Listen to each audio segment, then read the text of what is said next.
Bloomberg Audio Studios. Podcasts, radio, news.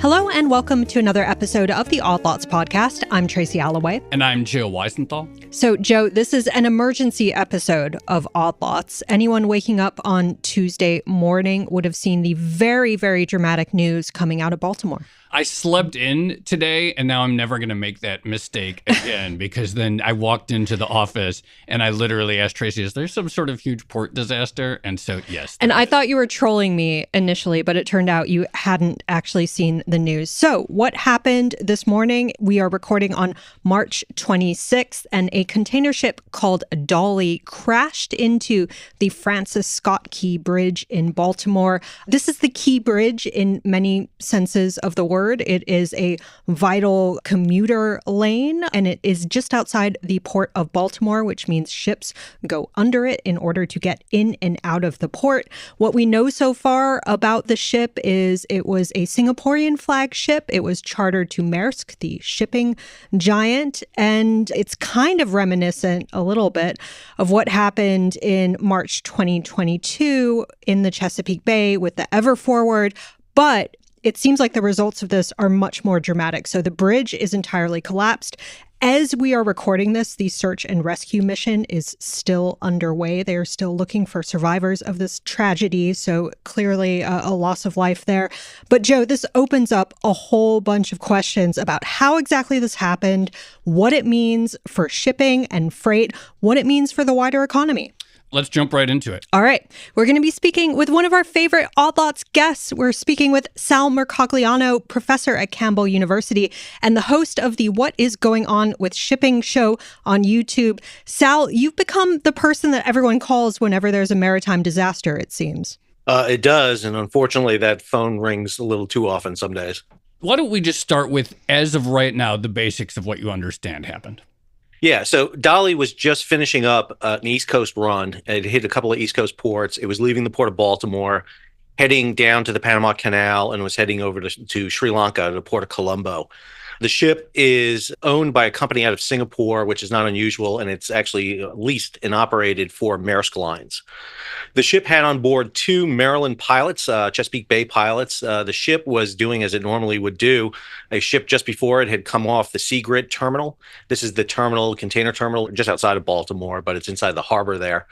The ship had gotten into the channel and was heading outbound at about 8 knots, and everything seemed to be normal. Now, there are reports that when the ship was coming up the bay and even when the ship was pierside, that the ship suffered some engineering issues. There was some issues with black smoke. There was some issue with power loss. But before the ship ever would have thrown off lines, it would have done a series of tests at the dock to make sure that it had propulsion, it had rudder control, and it would have been cleared to leave. And matter of fact, this ship was recently inspected by the U.S. Coast Guard under a port state agreement. The ship headed southbound, and what we have is both the information from marine traffic and from video provided from the Port of Baltimore. And what we see in these two images is the ship, as it was heading toward the Francis Scott Key Bridge, lost power. The ship went dark. And as a former mariner, I could say this, that the worst feeling I've ever had on a ship is when everything goes quiet. There's always noise. There's always, because that's a sign that you've dropped the plan. In other words, you've lost the engine.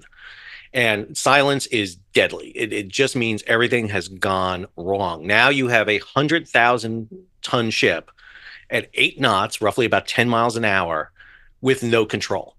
And very quickly, within 10, 15 seconds, we see lights come back on, but that's not clear that the ship's engines have come back on. That could be the emergency backup engines coming on to give you propulsion. We know, and I've talked to a tug operator in Baltimore, they heard the ship's pilot. Now remember, ships will have a crew on board. We believe this crew to be an Indian crew. So the ship's master is ultimately in control of the vessel. Masters are ultimately responsible, but there were 2 Maryland pilots on board. Pilots assist. They provide expertise, but they don't take command. But one of the pilots signaled a mayday that they had lost propulsion. They were heading for the bridge. And in the background, alarms were sounding, and that would have been the loss of power alarms up on the bridge. After the ship's lights came back on, we see a distinct pale of black smoke come out of one of the ship's smokestacks. That's usually an indication that not only is the engine coming back online, but they're probably trying to back down with the engine. They're forcing fuel into the engine to get it to go into reverse. And looks like what they were trying to do was slow down the vessel. Unfortunately, that was not sufficient. There'll be a big question during the investigation, which will probably be led by the Coast Guard and NTSB. What was the orders given up on the bridge? There's a vessel data recorder that is independently powered. It has a battery backup, so we will get this. It'll have the information from the ship, like a plane's black box, but also the recordings from the bridge. Did they order a stern move? Did they try to steer the vessel? One of the things I worry about is they tried to back down. And when you try to back down a vessel that big at that speed, you start to lose helm control because you create this disturbance in the water around the propeller. And what we do know is the ship then continued its kind of slant to the south. It was being pushed by both the wind coming out of the north and also the torque of the propeller. And it impaled itself up against the southern pylon of the Francis Scott Key Bridge. And that resulted in the collapse of the bridge actually onto the bow of the vessel. We know the ship dropped its port anchor because you can see it down and it's streaming aft. So they tried to do it, but an anchor at 8 knots is just going to drag the bottom. It's not going to stop. So the collapse of the bridge is clearly a dramatic development and makes this particular incident very different to things like the Ever Forward running aground. But I guess one question I have is, what's a reasonable expectation here for vulnerability? And what I mean by that is the expectation that container ships just don't ever go into bridges, which would seem like a good thing, or should bridges be able to withstand ships running into them? Like, are there particular protections around bridges? I've seen concrete barriers and things like that. I guess in general, it just seems kind of crazy to think that you have thousands of ships going under these giant structures on a day-to-day basis around the world. And if something goes wrong with one of them, then the entire bridge can collapse. Right. So, I mean, you really come into, I hate to say it, but it's almost a cost-benefit analysis. How much protection do you want to put around the pillars of a bridge? This ship hit the southern pillar almost head on at 8 knots, probably about 7 knots, at 100,000 tons. That's a lot of force. I mean, I'm not sure, I'm not an engineer when it comes to building bridges, but I'm not exactly sure how much force and area you have to build around a bridge for that. The pilings were not, right up against the side of the channel. This ship came out of the channel, so it maneuvered out of what is then the normal channel. When we had discussions about Ever Given, for example, when it grounded in the Suez, or Ever Forward when it came out of Baltimore, one of the questions was, well, maybe it should have tugboats with it at all times. It's not exactly clear that even if you had tugs, it would have prevented this from happening. Plus, tugs incur a big cost because there are dozens of ships a day coming in and out of port at times. You would need a lot of assets to do it. It would raise costs for it. It's hard to harden your infrastructure to the point where everything would be safe from every eventuality. If the ship had dropped its plant a minute earlier, a minute later, this never happens. The ship may have, lost propulsion, it may have anchored, and we probably wouldn't even be talking about this.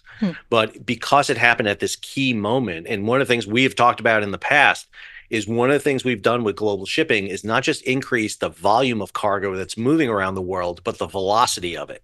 And so that leaves very little time for what is usually needed for, repairs and upkeep and all that aspect. We are moving cargo at an ever greater rate. And so there's very small margin of error right now that we have. And unfortunately, we're seeing these accidents take place.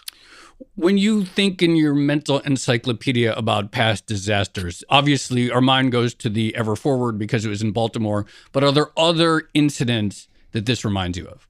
Oh, you got to go back to the 80s, to the Tampa Bridge incident where you had a collapse of the bridge, almost a very similar thing. Vessel was much smaller at the time, but you had a vessel out of control, hit the bridge and cause a collapse of the bridge.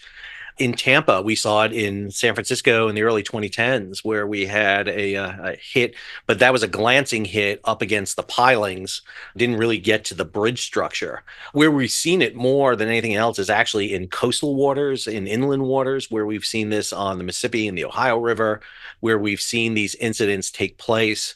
in other places. But again, Baltimore is not a big port in terms of the United States. It's not even in the top 10 of ports, but it's a port that does $74 billion of business a year. It moves 43 million tons of cargo.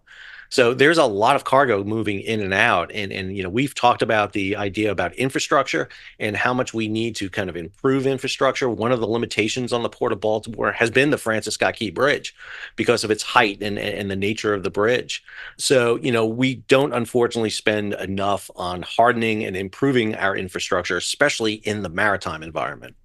What's the immediate impact on shipping? So the Dali is still there under the wreckage of the bridge. The bridge wreckage itself is obviously absolutely massive, and it's going to take some time to move that. We know there are ships still stuck in the Port of Baltimore. What about other ships? Do they just get rerouted to New York or Norfolk? And how much of a disruption is that?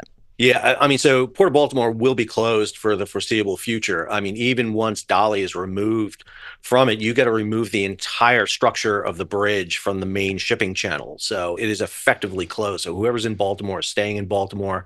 The ships going into Baltimore, you can reroute some of them, but the problem is Baltimore is a very well-rounded port. It does a little bit of everything. So you can, offload containers in other facilities. That's not really a big issue, but it's a big car terminal. So you're talking about having to offload cars in other facilities, maybe up in New Jersey or up in New England or down in Savannah or Brunswick in Georgia.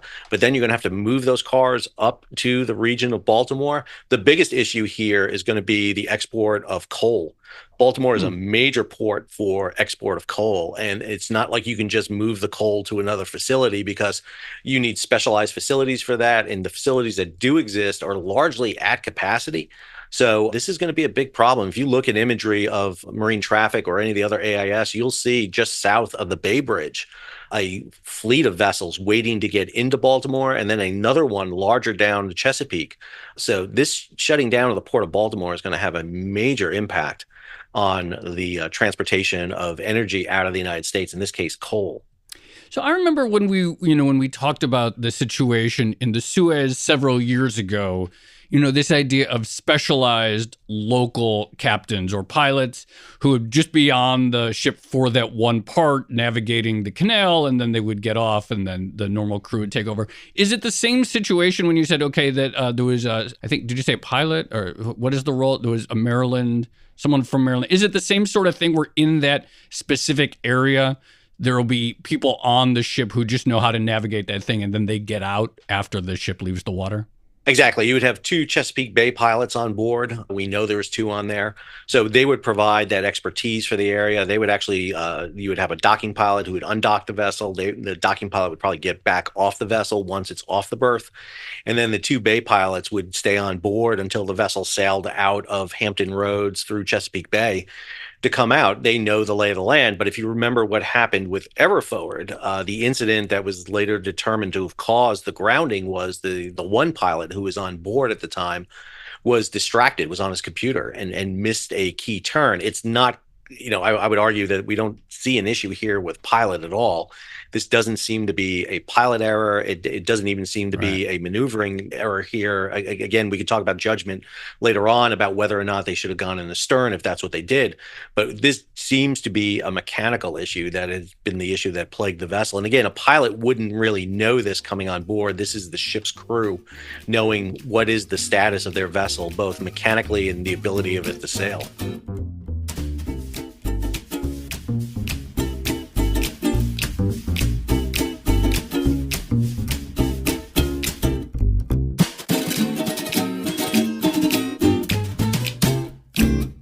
We have limited information so far. And as you mentioned, there is surely going to be a very long and ongoing investigation into this particular incident. But it does seem like some things were done right. So we know the ship dropped anchor. We know they made a Mayday call, which seems to have gotten some of the cars off the bridge and potentially saved lives.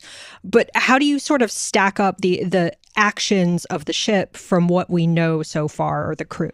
Yeah, again, until we get the full details, it's really hard to say. But, based on the reports coming in, it sounds like they did everything they could have done. The anchor is just not going to stop a vessel at that speed. It may look at like you can do it in movies, but it's not in real life because of the momentum of the vessel. It's extremely hard. We know the port anchor was down because we see the imagery of it, which would be the right anchor to drop because you're trying to drag the ship back into the channel to get it back in there. The coordination between the pilot on the vessel with the bridge and trying to get vehicles off is key. Unfortunately, they were not able to stop all the vehicles on it. But again, one of the big questions that I have going in is like, okay, what is the track record of this vessel? Did this vessel encounter issues coming up? Were there systematic maintenance problems with the vessel? Did it drop power while coming up to Chesapeake Bay? We don't know that for sure. I've heard reports of the vessel did have some black smoke coming out of it, which is not always unusual. But even if it was up at the berth, were there instances of that? Was the vessel ready to go? Unfortunately, what tends to happen here is unless there's a full inspection being done, not every vessel that comes into the U.S. ports are inspected. They are done periodically. They will be cleared by Customs and Coast Guard, but they won't do a full inspection of the vessel. And even then, we rely entirely on the ship and the ship's crew and the ship's operating company to ensure that ships are meeting their standards. We rely on that because that's the way international shipping operates. And the Singapore flag is a good registry. It's a very good registry. This ship was under lease to Maersk, but it wasn't a Maersk ship. You'll notice there's no name on the side of the vessel, no company. This is basically like a rental vessel that they use to fill in for surge at the time. So there's going to have to go back to Singapore where the company is based to find out what was the history of this vessel. Did it maintain its maintenance? The Classification Society, which is that third party that exists outside of the registry and the ownership that's supposed to ensure that everything is being done. It takes time to go through this. And that's what this is going to entail, especially because of the loss of life associated with this incident. With the stipulation that there's obviously tons we don't know currently, give us an overview of sort of what maritime law says about the possible distribution of penalties and fines and costs for damages and repairs and things like that. Liability. Right. And so this is something we had a conversation back with Everforward at the time. So obviously, the ship has insurance for both the ship itself and the cargo. So you can expect that the owner of the ship would declare general average, which would basically spread the cost of liability, not just across the ship, but across the cargo. The crew will be held. The Coast Guard probably almost immediately went on board that vessel and would have drug tested, alcohol tested everybody on board. They will get depositions from them, try to find out. There will be liability issues for whether or not there was negligence. In the case of what happened back in San Francisco in the 2010s, they actually found the pilot to be liable at that time. And there was actually a criminal case against him for his negligence with a jail sentence involved. So we can see punishments against the crew. We can see issues with the pilots, depending on whether or not there's culpability. But definitely with the owners of the company, the question is going to be, does that go as far as Maersk Lines, who is leasing the vessel, or will it be with this Singapore company? As you know, in shipping, one of the things that happens a lot is ships are incorporated into these kind of shadow corporations to basically diffuse liability. The ship isn't owned by Maersk. There's no direct connection to it. It goes through a series of subcontracts. And the question becomes how much of that liability will be there. It will also go to the insurance clubs, the P&I for the cargo, the hull and machinery for the vessel, and they'll be assessing that damage. Plus, we can see liability claims come in from those who have been killed or wounded on the bridge. And we can also see the same thing for cargo now that's going to divert because of this, because they're going to blame extra costs for doing this. The amount of liability that's at play here is I can't even fathom right now. This is the thing about maritime cases, is they can just blow up into numbers that just really boggle the mind at times because of the impacts it have, the butterfly effects down the entire supply chain. So there's three sort of core odd lots concepts that seem to be involved in the current discussion of this incident. One of them you just mentioned, so the law of general averages. The other two are the Foreign Dredge Act of 1906 and, of course, the Jones Act. You knew it was inevitable that we would bring up the Jones Act at some point in this discussion. But how are we seeing those conversations play out in light of this tragedy? Well, let's go to the Dredge Act for a second, because one of the big issues, once we get past the rescue and the recovery option here, which is going to take time, 7 people still missing. That's going to be the priority right now. But once that is accomplished, then you're going to have to start talking about salvage. And you're going to need to bring in a lot of salvage equipment. You have to dismantle the Francis Scott Key Bridge. You have to take it apart. You actually have to get the bridge off the bow of the Dali. So you're talking about cranes, you're talking about barges, you're talking about all that stuff that operates in the coastal waters. That would be both under the Dredge Act and under the Jones Act. So a lot of those facilities are going to come in. When we watch what happened with Everforward, it took time to get cranes and barges in place that you needed to offload 500 containers off of Everforward. This is going to be a much more laborious process. I don't know if you're going to have to dredge as much as get the bridge off the bottom and recover it. We have a lot of salvage equipment and material. The problem is it's going to be scattered. So you're talking about repositioning, bringing all that equipment and material to Baltimore. You're going to have to operate from basically one side of the bridge right now until you can get under parts of the bridge and certify you can cross those sections of the bridge that have not collapsed. So this is going to take a long time to do. The Jones Act really didn't apply at all to this. This ship was in international trade, so it stopped at multiple U.S. ports, but it wasn't moving cargo between U.S. ports. But it is an issue here because we're going to have to see cargo offloaded at other ports.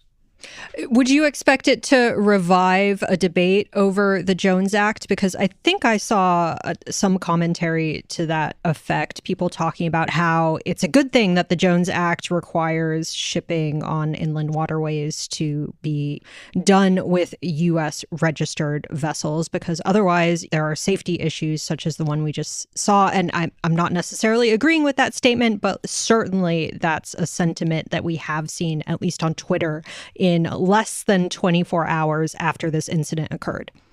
Yeah, I think any talk about Jones Act, whether pro or con, is actually takes away from this issue entirely. I think it's absolutely not a case here at all.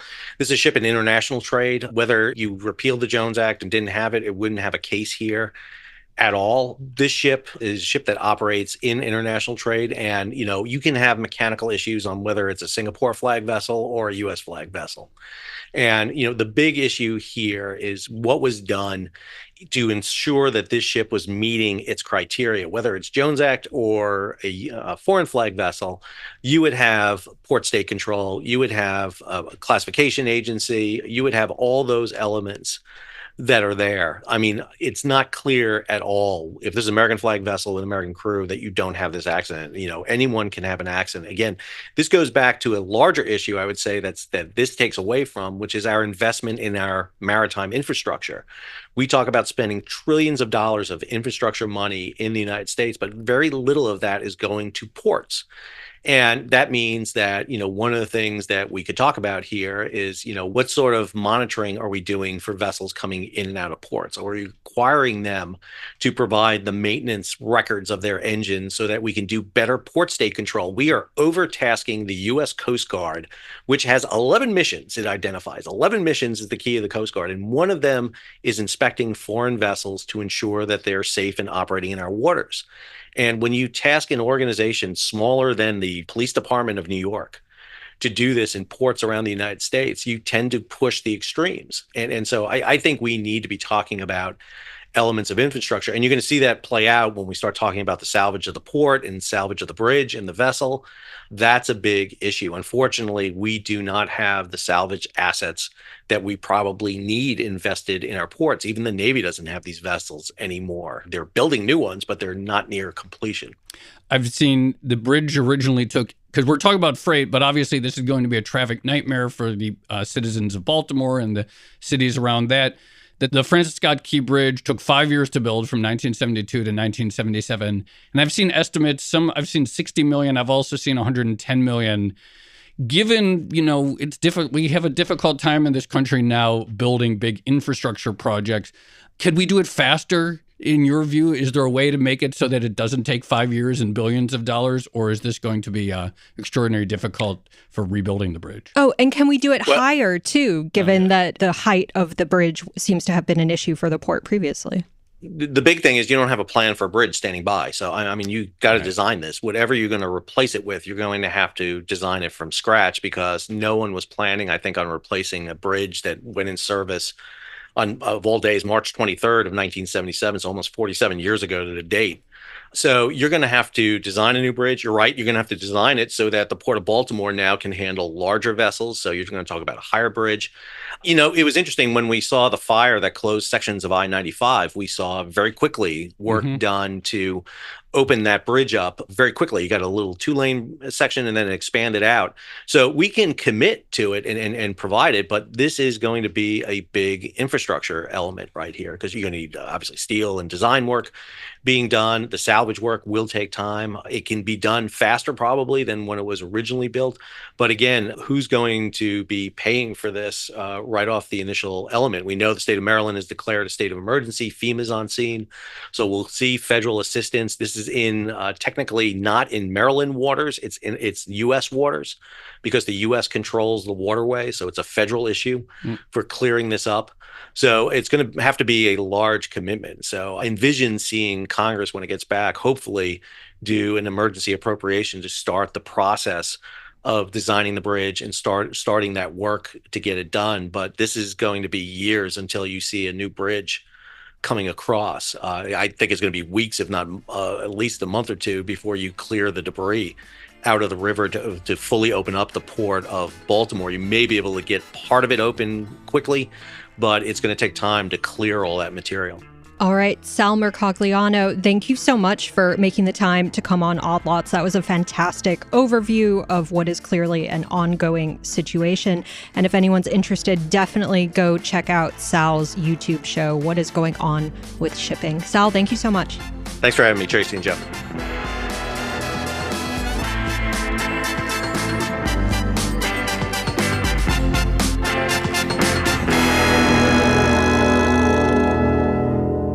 So, Joe, clearly this is a developing event, and I expect we're going to see lots more information coming out on what exactly happened. But I thought Sal did an amazing job of putting it all together, what we know at this exact moment. Totally. Obviously this was audio only, but listeners really should check out Sal's page where he sort of goes through the video frame by frame of what he sees going on. It's really excellent stuff.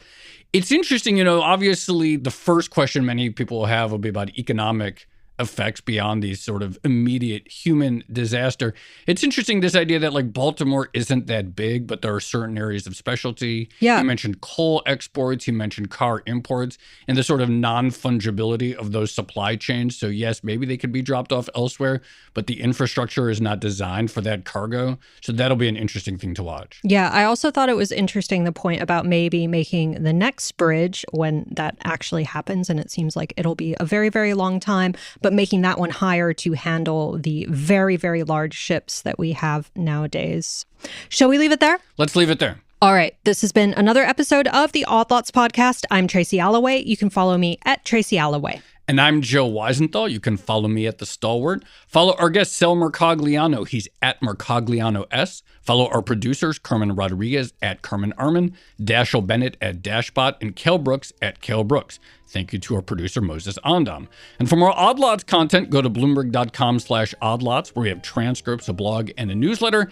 And you can chat about these topics 24/7 in the Discord with fellow listeners. In fact, there's already tons of conversation going on right now about the bridge collapse. Go check it out, discord.gg/oddlots. Yeah, the Discord was one of the first places I went to this morning to see what people were saying about this.